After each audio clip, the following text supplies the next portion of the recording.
आज बात उन मामलों की जिनकी गूंज लंबे वक्त तक रहनी है, जैसे यूपी के लखीमपुर खीरी कांड की ही बात करें। मामले की आग मरुधरा भी पहुंची और यह भी साफ हुआ कि बात दूर तक जाएगी ही।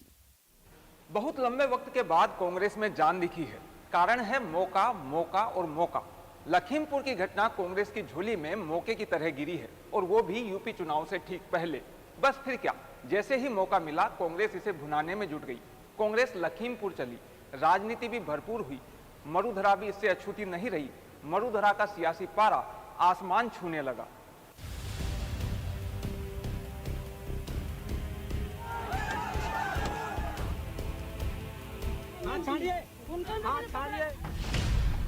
लखीमपुर बवाल, सियासी उबाल। लखीमपुर की डगर, वोट पर नजर। लखीमपुर बहाना, सियासत है चमकाना।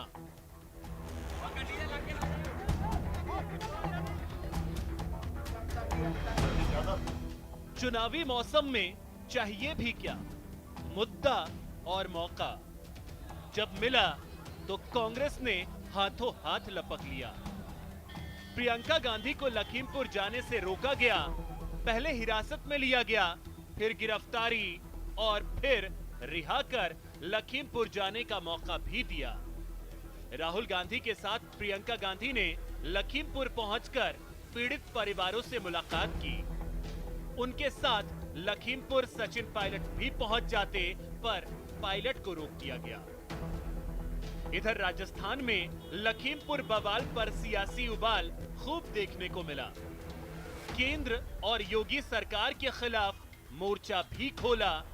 पहले 5 अक्टूबर को राजधानी जयपुर में कांग्रेस ने प्रदर्शन किया। पीसीसी में सभा हुई, जिसमें मुख्यमंत्री अशोक गहलोत भी शामिल हुए। आप बताइए, इतनी बड़ी 8 लोग मारे गए हैं। अभी प्रियंका जी का मैं वीडियो सुन रहा था रास्ते के अंदर। उन्होंने एक वीडियो जारी किया है जिसमें कैसे उठना जा रहा है गाड़ी से, लोगों को दिखाया गया। एक संकेत है देशवासियों को, देश की दिशा में जा रहा है। क्या लोकतंत्र कायम रहेगा? जिस प्रकार से आरएसएस और बीजेपी ने जो तरीका अख्तियार किया है शासन करने का, जनता कब अपना करोड़ बदलती है मालूम नहीं पड़ेगा मोदी जी को। आज मोदी जी मन की बात कर रहे हैं और 24 के अंदर इस देश की जनता और इस देश के किसान अपने मन की बात सोच करके फिर थप्पा लगाएंगे। फिर 7 अक्टूबर को पीसीसी चीफ गोविंद सिंह डोटासरा के नेतृत्व में भरतपुर के ऊंचा नगला बॉर्डर पर कांग्रेस की सभा हुई, और उसके बाद कांग्रेसियों ने उत्तर प्रदेश सीमा में जाकर पुतले फूंके। 3 काले कानून वापस कहाँ लिए? जो किसान की मेन समस्याएं हैं वो तो यूं की त्यों है, इसलिए क्यों नहीं करेंगे हम प्रदर्शन? केवल मिलने दिया गया है, इसलिए हम मिलने नहीं जा रहे हैं। जब मिलने हमारे नेता को दे दिया तो हमारा सबका जाकर के मिलना कोई औचित्य नहीं है। सवाल उठे प्रधानमंत्री नरेंद्र मोदी की चुप्पी पर भी। कांग्रेस ने पूछा, आखिर लखीमपुर की घटना पर पीएम मोदी मौन क्यों हैं?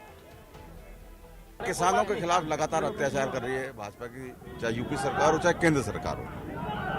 कानून की धज्जियां उड़ाई जा रही हैं, कानून सम्मत कार्रवाई नहीं की जा रही। आम लोगों में रोष है, किसानों में रोष है कि एक महिला अगर किसी किसान की दिन दिहाड़े हत्या कर दी गई, उसके परिवार को थोड़ा सांत्वना देने जा रही है, तो बीजेपी उससे डर रही है। योगी जी डर गए।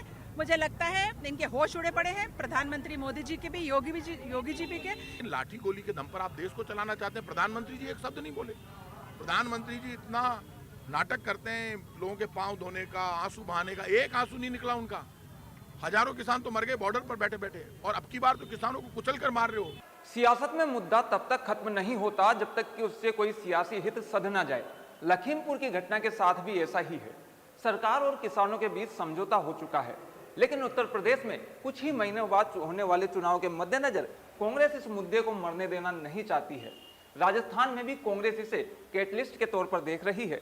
वहीं उपचुनाव में भी इसका लिटमस टेस्ट करना चाह रही है, ताकि भविष्य में इसके आधार पर रणनीति तैयार की जा सके। कैमरामैन बलबीर सिंह के साथ दिनेश शर्मा, न्यूज़ 18, जयपुर। अब रीट का मामला लें, सबसे बड़ी परीक्षा बार बार परीक्षा दे रही है और अब उसकी लीगल परीक्षा भी होनी है।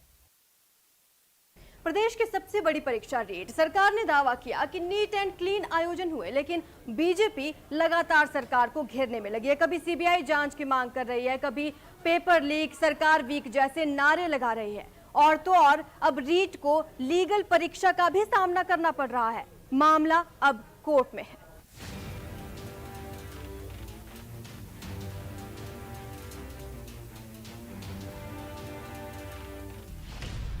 रीट था क्लीन एंड नीट, पेपर हुआ आउट, क्यों है ये डाउट? रीट की लीगल परीक्षा। जी हां, प्रदेश की सबसे बड़ी परीक्षा जिस पर सियासत भी सबसे ज्यादा हो रही है। आरोप प्रत्यारोप का दौर अब भी जारी है, लेकिन इन सब के बीच अब रीट की लीगल परीक्षा कोर्ट में होगी, क्योंकि 26 सितंबर को हुई रीट भर्ती परीक्षा में कथित पेपर आउट का मामला हाई कोर्ट पहुंच गया है। कोर्ट में भागचंद शर्मा, मधु नागर समेत दूसरे अभ्यर्थियों ने याचिकाएं दायर कर दी हैं। तर्क दिया गया है कि एक तरफ तो सरकार खुद परीक्षा में पेपर आउट करने के आरोप में गिरफ्तारियां कर रही है, सरकारी कर्मचारी निलंबित किए जा रहे हैं, लेकिन दूसरी तरफ राज्य सरकार ये मानने को तैयार नहीं कि पेपर आउट हुआ है। सबसे महत्वपूर्ण आधार तो ये है कि जिस तरह की सरकार ने इन अधिकारियों को, बड़े बड़े डीवाईएसपी, आरएएस लेवल के अधिकारियों को सस्पेंड किया है, तो सरकार खुद ही ये मान रही है कि कहीं ना कहीं गड़बड़ी हुई है। लीगल परीक्षा अपनी जगह है, लेकिन प्रदेश में रीट की सियासी परीक्षा भी चल रही है। बत्तीलाल मीणा के बाद अब सवाल माशिबो के चेयरमैन डॉक्टर डीपी जारोली पर उठे। सवाल उठाया बीजेपी के सांसद किरोड़ी लाल मीणा ने, तो साथ दिया पूर्व राज्य मंत्री वासुदेव देवनानी ने। इनकी तरफ पहुंच गई, जो प्राइवेट लोगों को अगर पहुंचने पकड़ने में एसओजी सफल हुई तो बत्तीलाल भी आ जाएगा, वरना बत्तीलाल आने वाला नहीं।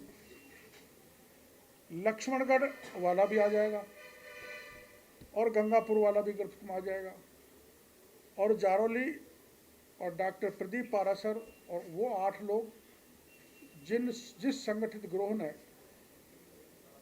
पेपर लीक किया है, कई जगह आंसर शीट दी हैं, वो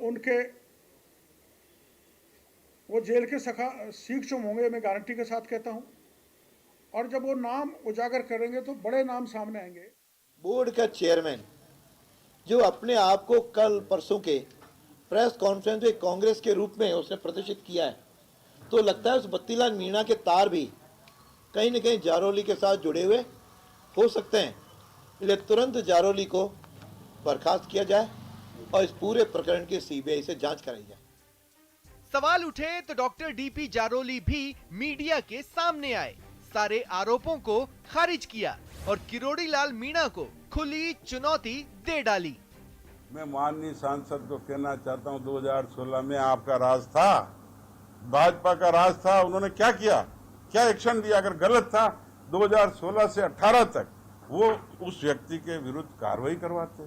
अगर गलत था तो गलत होता तो कार्रवाई होती, कार्रवाई करना दूर, वो उसी शाखा में गोपनीय कार्य उसी स्तर से करते रहे। इसका मतलब ये जो आरोप है सब बेबुनियाद थे। मैं उनको खुली चुनौती देता हूं कि ये प्रदेश की जनता, प्रदेश का युवा वर्ग उन्हें कभी माफ नहीं करेगा। कमान शिक्षा राज्य मंत्री गोविंद सिंह डोटासरा ने भी संभाली और साफ साफ कहा किरोड़ी लाल मीणा सस्ती लोकप्रियता के लिए धरने पर बैठे हैं।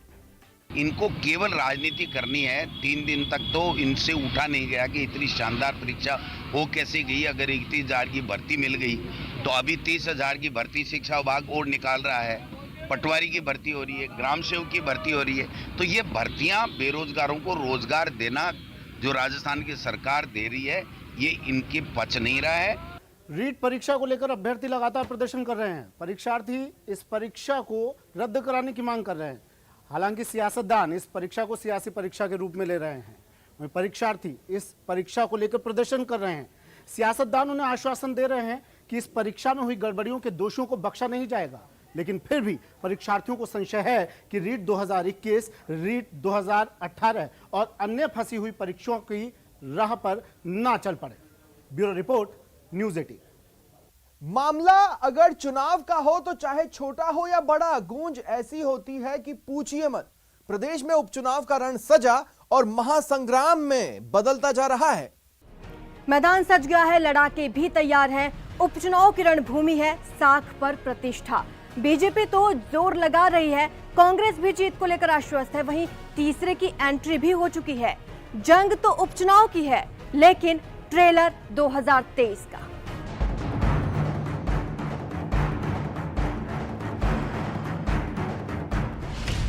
धरियावद में किसका फहराएगा ध्वज?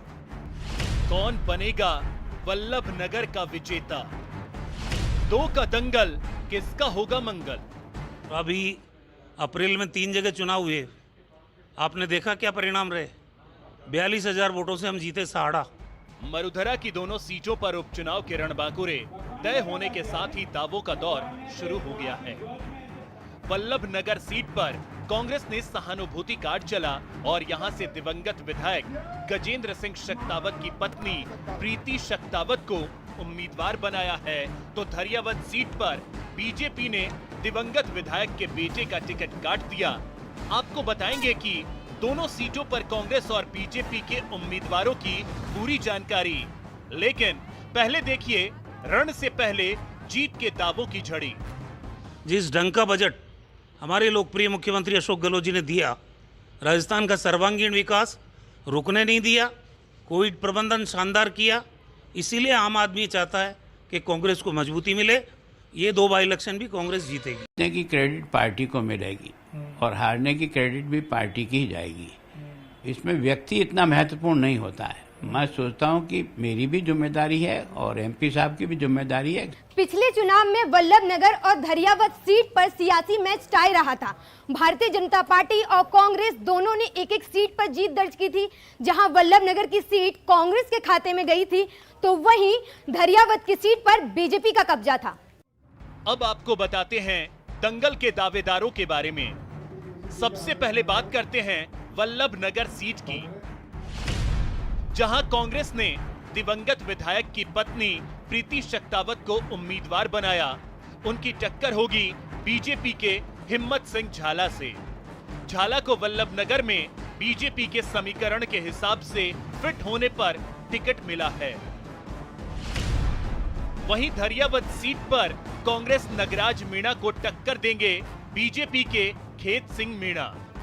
धरियावद सीट पर बीजेपी उम्मीदवार के नाम ने सभी को चौंकाया, क्योंकि यहां से दिवंगत विधायक गौतम लाल मीणा के बेटे कन्हैया मीणा का नाम तय माना जा रहा था।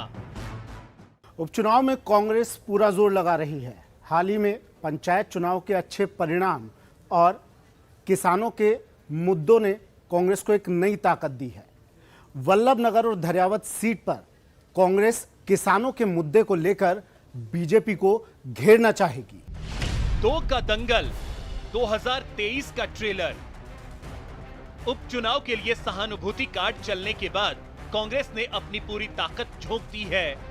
वल्लभ नगर में दिवंगत विधायक गजेंद्र शक्तावत की पत्नी प्रीति शक्तावत के लिए वोट मांगते हुए सीएम गहलोत ने 2.5 साल में विकास के हर मुकाम को हासिल करने का भरोसा दिया, तो इशारों ही इशारों में अगले विधानसभा चुनाव के लिए भी जनता से जीत का आशीर्वाद मांग लिया।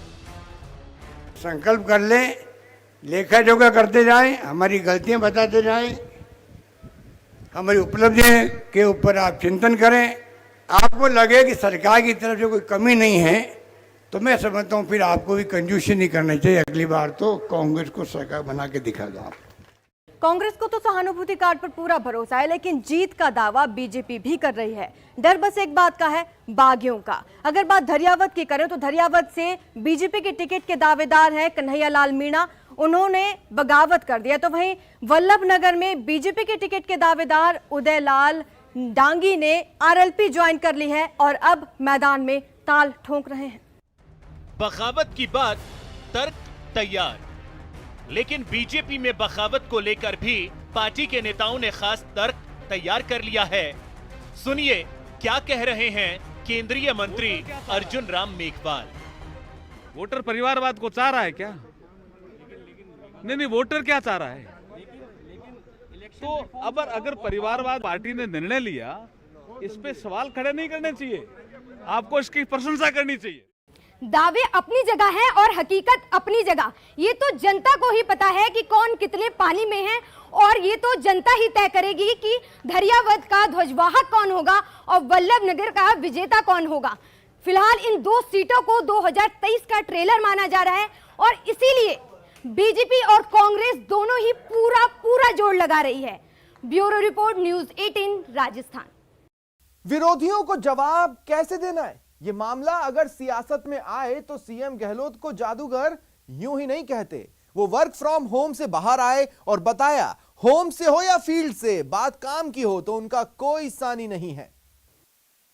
जब वक्त सावधानी बरतने का था तब मुख्यमंत्री अशोक गहलोत ने वर्क फ्रॉम होम को प्राथमिकता दी। वर्क फ्रॉम होम के दौरान काम पहले की तुलना में ज्यादा ही करते रहे, अपने आवाज से पूरे प्रदेश की बागडोर संभाली और पूरे प्रदेश की मॉनिटरिंग में जुटे रहे। नतीजा, मुख्यमंत्री के काम को केंद्र से लेकर WHO ने भी सराहा। इसी बीच मुख्यमंत्री अशोक गहलोत की एंजियोप्लास्टी हुई और वर्क फ्रॉम होम का सफर लंबा हो गया, लेकिन एक बार फिर से मुख्यमंत्री अशोक गहलोत फील्ड में लौट आए हैं उसी जज्बे और तेवर के साथ।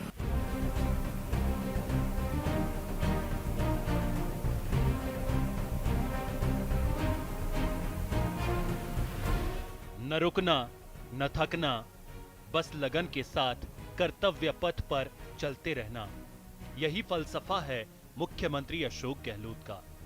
लंबे इंतजार के बाद आखिरकार CM Gehlot work from home से बाहर आ गए हैं और फुल एक्शन में नजर आ रहे हैं। इसी मंत्रालय का मंत्री बनूंगा वापस। पोर्टफोलियो मैंने दे दिया। पहले मैंने सोचा था, बहुत मेहनत करी इन्होंने, अगला वापस सरकार बने, सेम पोर्टफोलियो चौथी बार। 3 बार तो रह गया इनके पास, चौथी बार पोर्टफोलियो इनके पास। कोविड के चलते सीएम अशोक गहलोत लंबे समय से वर्क फ्रॉम होम को प्राथमिकता दे रहे थे। इस दौरान वे वर्चुअल मीटिंग्स और वीडियो कॉन्फ्रेंसिंग के जरिए ही सत्ता की बागडोर संभाल रहे थे, साथ ही वर्चुअल तरीके से ही जनता से रूबरू हो रहे थे। लेकिन सीएम अशोक गहलोत का ये वर्क फ्रॉम होम ना तो विरोधियों को रास आ रहा था और ना ही विपक्ष को। सवाल उठाने वाले सवाल उठा रहे थे, लेकिन मुख्यमंत्री अशोक गहलोत इन सब को नजरअंदाज कर जी जान से प्रदेश की सेवा में जुटे थे। इसी बीच गहलोत की एंजियोप्लास्टी भी हुई और उनका वर्क फ्रॉम होम और ज्यादा लंबा हो गया। लेकिन अब सीएम गहलोत स्वस्थ होकर वर्क फ्रॉम होम से बाहर आ गए हैं और फुल एक्शन में भी नजर आ रहे हैं। लंबे इंतजार के बाद सीएम गहलोत ने 2 अक्टूबर से वर्क फ्रॉम होम को छोड़कर वर्क फ्रॉम फील्ड की शुरुआत की। CM Gehlot work from field में लौट आए हैं, पूरे एक्शन में। अंदाज भी वही है, तेवर भी वही है और विपक्ष पर तंज कसने का तरीका भी वही। तो मुझे अब कुछ होने वाला नहीं है। अब 15 साल तो 20 साल मुझे कुछ नहीं होने वाला। अब दुखी होना हो तो हो दुखी, मेरे बस की बात नहीं है, मुझे कुछ नहीं होगा।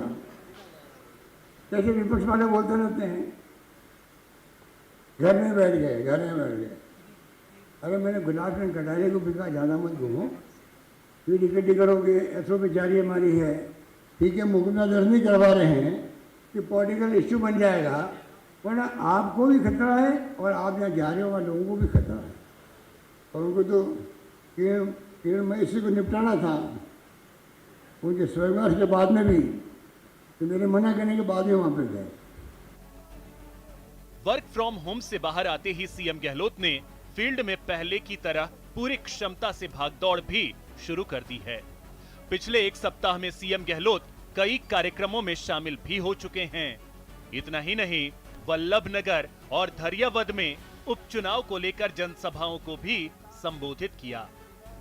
1 अप्रैल 2021 यही वो तारीख है जब मुख्यमंत्री अशोक गहलोत केरल दौरे पे गए थे और उसके बाद से लगातार गहलोत वर्क फ्रॉम होम पे थे। लेकिन 8 अक्टूबर को धरियावाद और वल्लभनगर की चुनावी सभाओं को संबोधित करके मुख्यमंत्री अशोक गहलोत ने यह संदेश साफ दे दिया है कि अब बारी एक्शन की है, क्योंकि उनका वर्क फ्रॉम फील्ड शुरू हो चुका है। कैमरा पर्सन दिलीप चेची के साथ सचिन कुमार, न्यूज़ 18 जयपुर। और अब बात एक मामले पर फैसले की जो साथ में उम्मीद लेकर आता है कि इंसाफ में देर खत्म हो सकती है अगर सिस्टम चुस्त हो।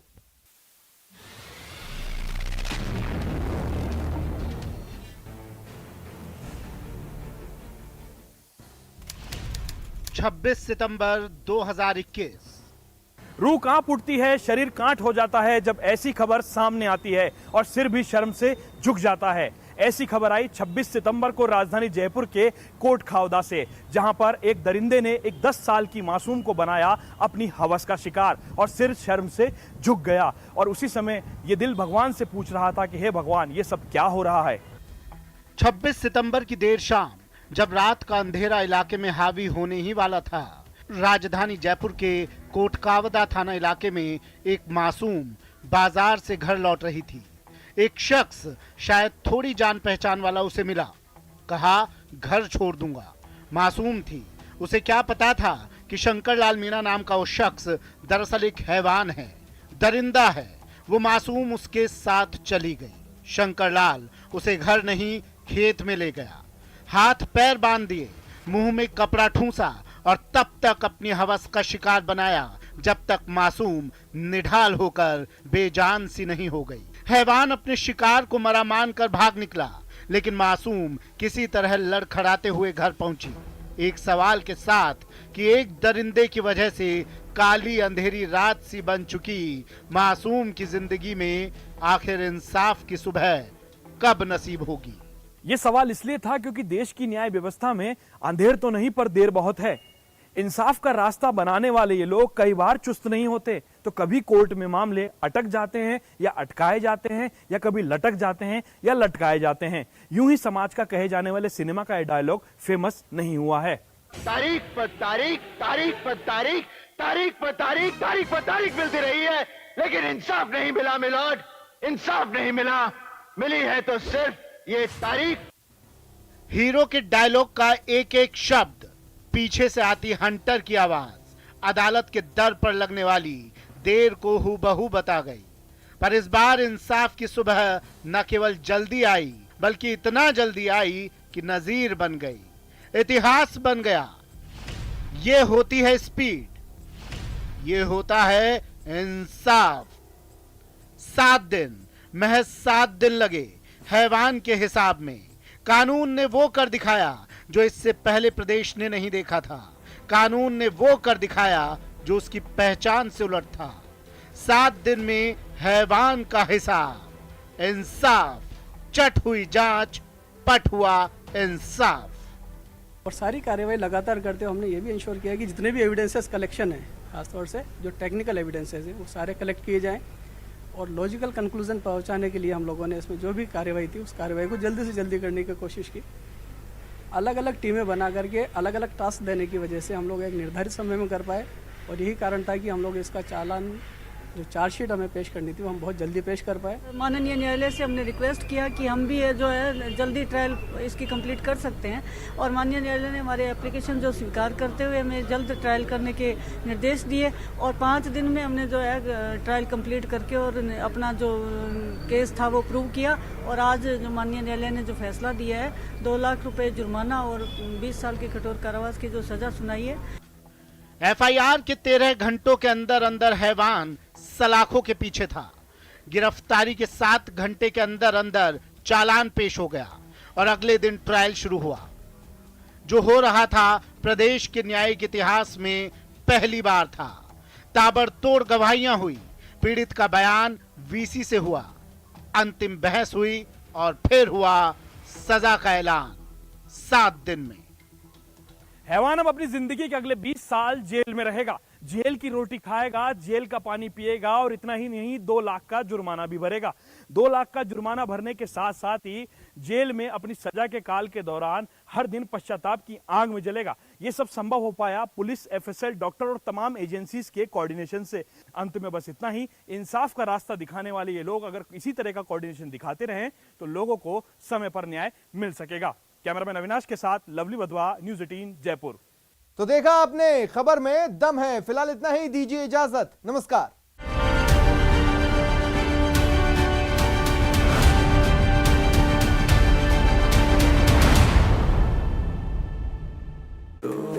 चला